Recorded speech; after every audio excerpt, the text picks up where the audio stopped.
Music is something beautiful. I've been trying to think of the best way to introduce this topic for a little while now, but that's truly the most simple and efficient way to say it. Music can be used to express feelings or stories in such unique ways, whether it be by the tone and overall feeling of the instrumentation or the meaning behind the lyrics. A well-made song can be just as impactful as any other story. A special kind of beauty in music can be seen when it is performed for the sake of showing one's true feelings, because it is how the performer is most confident in showing their emotions in the first place. Such is the case with the protagonist of the recently released anime film Belle, Suzu Naito, also known of course as Belle.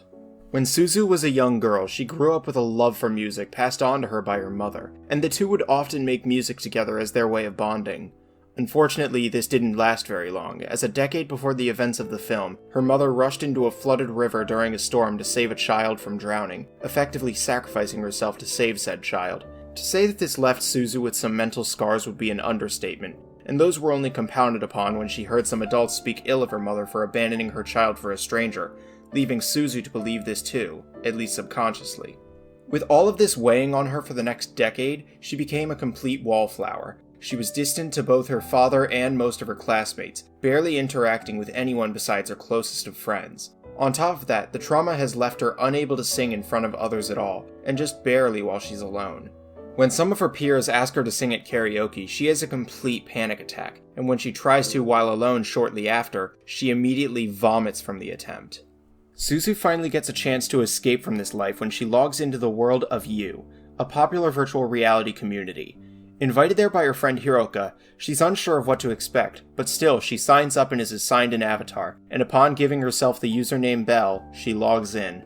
Once there, she finds that by the nature of this online world, likely combined with her newfound anonymity, she could sing again. And so, she begins to belt out a song I can only imagine she's had written out for years but can only truly deliver now. A song about her grief from her mother's passing, entitled Gales of Song. She mourns how alone she feels without her mother, and the isolation that she's inflicted upon herself as a result. After seeing her remain quiet about this issue for the beginning of the film, even though it was painfully obvious that it was still hurting her, seeing her finally begin to vent all of her frustrations in song was a glorious thing to behold. Even as other users of You began to listen to her, in spite of both the compliments and beratings, Belle still sang on. If there's anything that Belle as a film succeeds at, it's delivering excellent character-driven songs. Every song that Suzu sings while in her Belle persona is filled with such palpable passion, and it's hard not to feel what she's feeling as she sings. They're all moving in their own ways, and they're all used for the sake of her telling others what she can't get herself to say on her own. The next example of this comes well after Belle's songs have led to her being a hit sensation inside and outside of You, and a concert of hers is interrupted by a violent user called the Dragon. Seeing the scars on his character model that she later learns must correlate with ones that he has in real life, she tries to get closer to him to learn what his issue is so she can help him. When she fails and he turns her away, she immediately begins to think of a song for the occasion, called Lend Me Your Voice. With her passionate words requesting the dragon to stop closing himself off so she could get closer with him and try to help him however she could, even in spite of his rough exterior, he chose to get close to her after all. I like Suzu for more than just her songs and how they fit into the narrative though. She is a very clear and enjoyable character, both as her real self and under the identity of Belle. Fitting for a shy character like her, the sudden popularity she got as Belle didn't make her suddenly get a boost in confidence. If anything, she was mortified at first to see how many followers just one of her songs had attracted. Even after she decides to let herself be more comfortable in her anonymity, she never lets it go to her head, especially since she's still so afraid of anyone finding out that the rising star Belle was actually a wallflower like her who couldn't even get herself to confess to her real-world crush. Overall, she's a great portrayal of a shy character. It is rarely played up for laughs, and it is just a part of her that she occasionally struggles with. What she struggles with much more prominently, however, is her grief. And while singing as Belle serves as escapism, she isn't able to properly confront the root of the problem and reconcile with her late mother and herself until the film's final act. Conveniently enough, this also serves as the peak for her using her music to reach out to those she cares about. By the way, this is a bit shoehorned in, but since this is a brand new movie as of this video's release, I highly recommend you stop watching now and go see it for yourself if it's something you're interested in, because from here on, it's spoiler time. Eventually, Suzu learns that the dragon is at risk of having his real identity revealed to everyone in the world, which would effectively ruin his life both in You and in real life.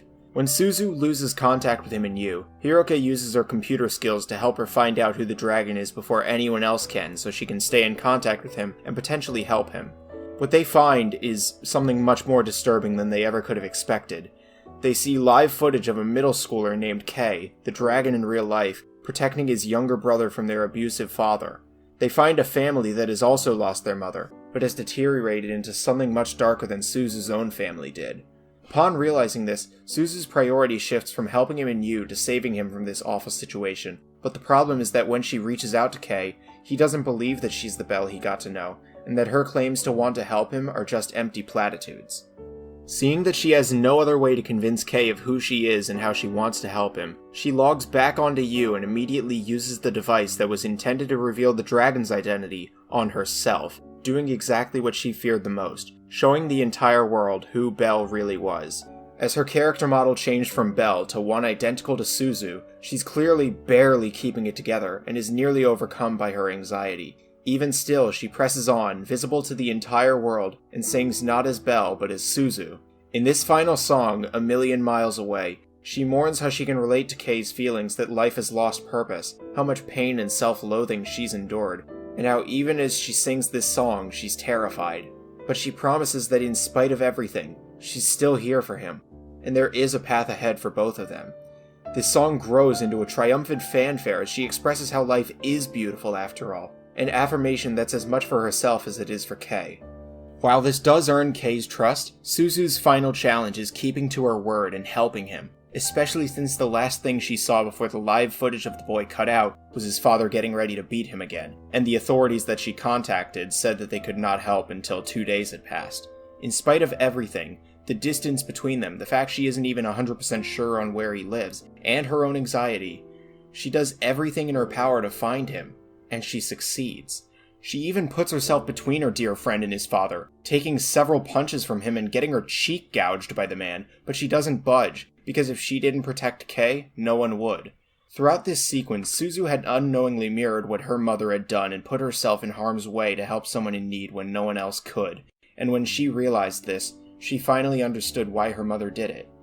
Watching this shy wallflower grow over the course of the film to the point where she was willing to go this far to protect someone was awe-inspiring, and seeing her not only succeed in protecting Kei, but also reconnect with her own father and become comfortable with singing in real life again were all the icing on the cake. Before I wrap this up, I want to give a huge shout out to the English dub actress and singer behind Suzu, Kylie McNeil. Her performance had me absolutely floored at how real every single emotion felt, both as Suzu and Belle, and in normal dialogue and song. Learning that this was her first role was even more shocking to me. So hats off to her, because her performance truly elevated this character to an even higher level. Hey, thank you so much for watching! Man, I am so happy I got to see this in theaters. I was so excited for this movie, and it definitely met the hype. So, I immediately had to get this character analysis out because I just really liked Belle, both the character and the film. Anyways, if you liked this video, feel free to subscribe and hopefully I'll be able to make more videos like this in the future. Anyways, catch you later.